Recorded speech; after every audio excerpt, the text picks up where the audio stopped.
Bonjour.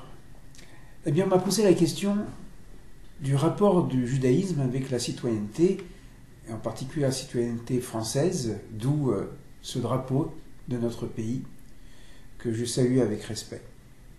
Eh bien, la réponse à la question du rapport du juif avec la société dans laquelle il vit, dans laquelle il se trouve, si ce n'est pas la société d'Israël, mais la société d'accueil dans laquelle les juifs se sont retrouvés au cours de l'histoire de la diaspora, depuis, disons, la destruction du deuxième temple, depuis l'exil de Jérusalem, eh bien ce rapport est mentionné notamment dans le livre, dans le rouleau de Jérémie.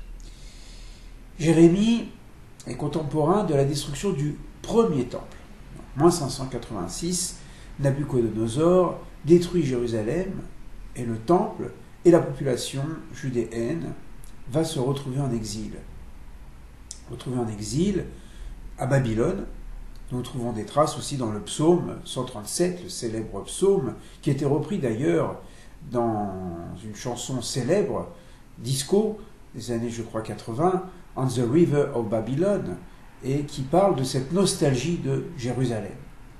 Eh bien, Jérémie s'adresse à ses contemporains, et plutôt que de prononcer des paroles haineuses à l'égard du peuple qui a détruit Jérusalem, eh bien, il va avoir au contraire des paroles extrêmement fortifiantes, extrêmement respectueuses de l'ennemi, ce qui est tout à fait remarquable. Et je vais vous lire ce passage qui se trouve dans le chapitre 29 de Jérémie, à partir du verset 5, et voilà ce qu'il dit.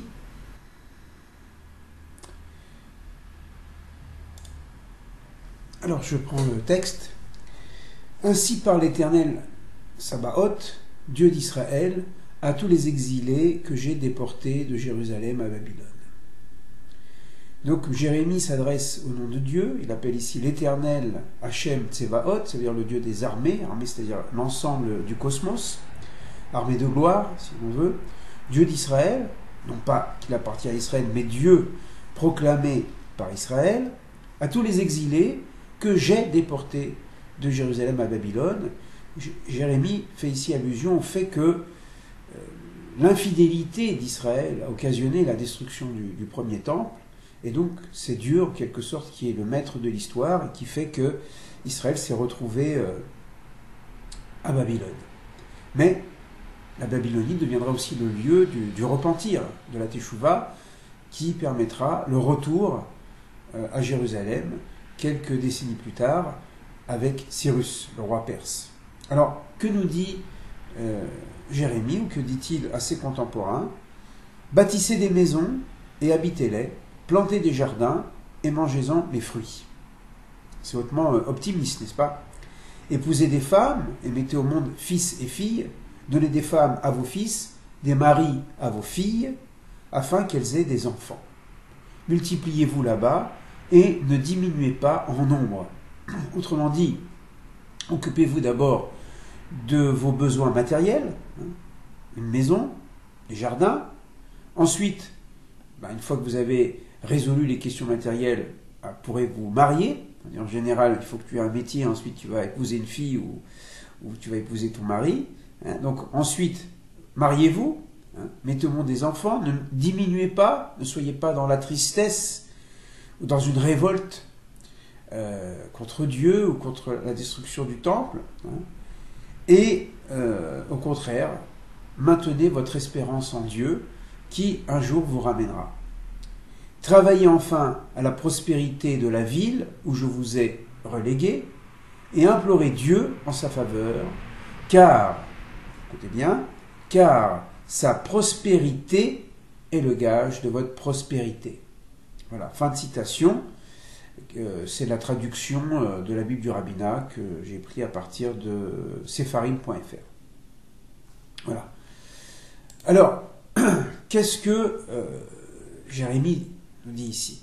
Il dit finalement, priez pour le shalom, priez pour la paix du pays, de la ville dans laquelle vous vous retrouvez.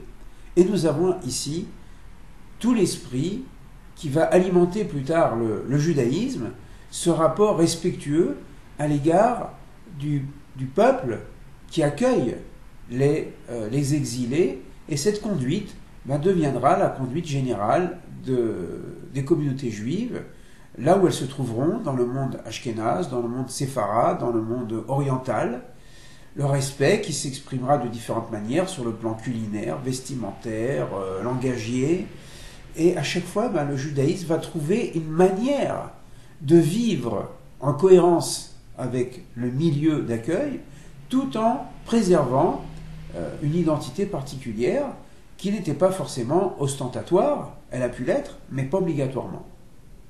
Je veux dire, aujourd'hui, la communauté juive, elle vit dans la cité, elle porte le vêtement de tout le monde. Alors, en effet, il y a quelques juifs qui ont des vêtements beaucoup plus distingués, la barbe, le chapeau, les redingotes, les tzitzit, les franges rituelles à l'extérieur, mais la majorité des juifs vivent comme tous nos concitoyens.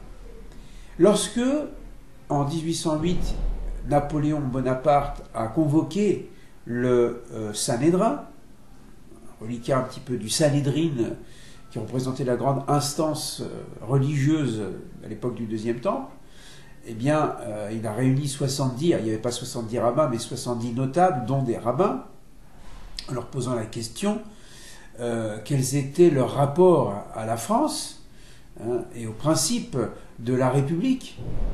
Est-ce que, par exemple, un juif de France défendrait la France en cas de guerre, même si dans l'armée ennemie, il y avait aussi des juifs?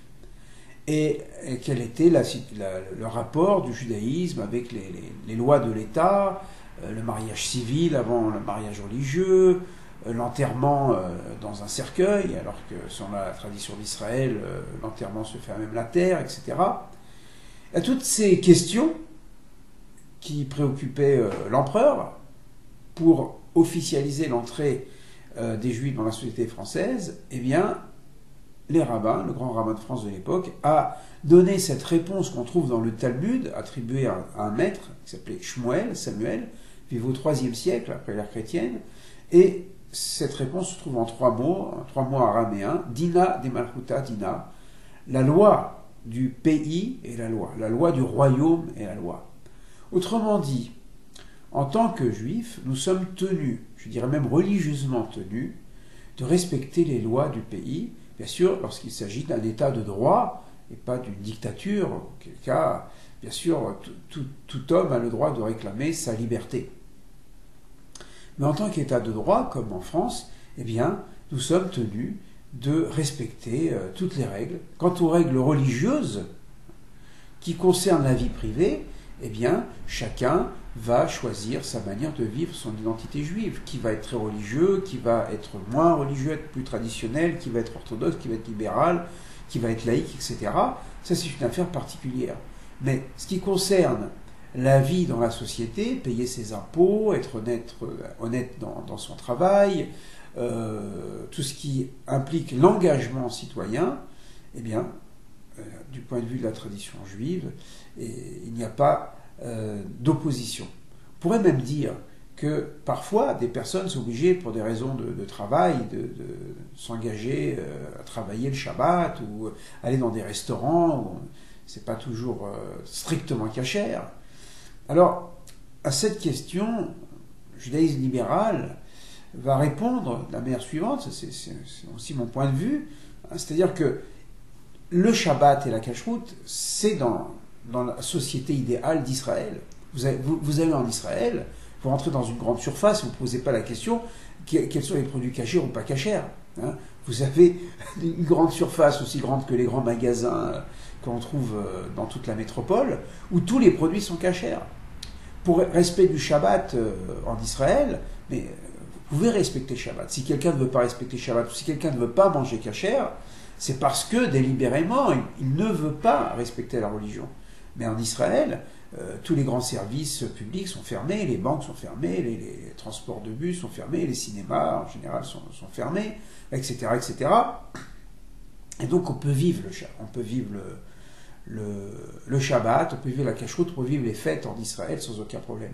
Par contre, lorsqu'on est en dehors d'Israël, où la vie, des fois, nous oblige à des compromis avec la religion, eh bien, on sera beaucoup plus coulant. D'autant plus que, c'est une idée, non pas du judaïsme libéral, mais de Judas Lévi, que l'ensemble de la Torah n'a de sens, finalement, que pour le peuple d'Israël sur la terre d'Israël.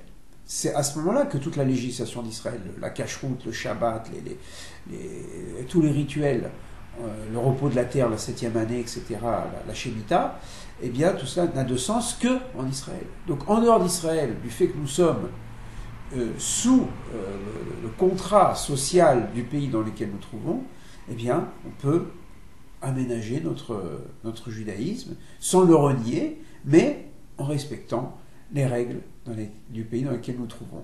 Voilà quelques éléments de réponse, vous voyez, à travers l'enseignement de Jérémie, à travers l'enseignement du Talmud et la réponse qui a été donnée à Napoléon. Et puis, cette approche beaucoup plus souple qui permettrait aux uns et aux autres de ne pas culpabiliser s'ils sont obligés de travailler le Shabbat ou d'abandonner le travail alors que les temps sont difficiles. Non, on peut apprendre à négocier. Puis si un jour, on veut vivre en Israël, eh bien, toutes ces questions seraient résolues. En attendant, voilà, vivons notre judaïsme et en même temps notre citoyenneté française avec la même ferveur. Voilà, à très bientôt. Au revoir.